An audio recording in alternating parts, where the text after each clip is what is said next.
ഉച്ചക്ക് നല്ലൊരു ഉറക്കം അങ്ങോട്ട് പാസ്സാക്കിയിട്ട് വൈകുന്നേരം എണീച്ച് വന്നപ്പോൾ നല്ലൊരു ഗ്ലാസ് ചായ കുടിക്കാൻ പൂതിയായിട്ടോ. അപ്പോൾ ചായക്കുള്ള വെള്ളം വെച്ചു.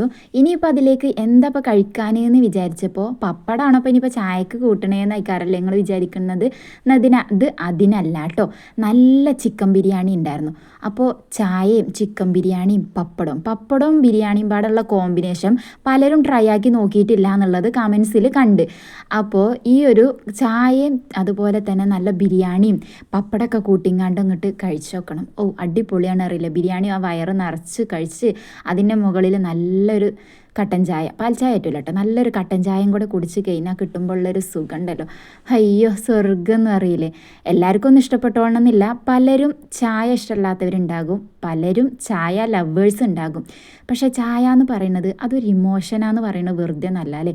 നമ്മളുടെ പല പ്രശ്നങ്ങൾക്കുള്ളൊരു സൊല്യൂഷൻ എന്ന് വേണമെങ്കിൽ നമുക്ക് ചായനെ പറയാം. ഇതൊക്കെ ചായ ഇഷ്ടമുള്ളവർക്കുള്ളൂ കേട്ടോ. അപ്പോൾ നിങ്ങൾ ചായ ലവർ ആണോ എന്നുള്ളത് താഴെ ഒന്ന് കമൻ്റ് ആക്കി.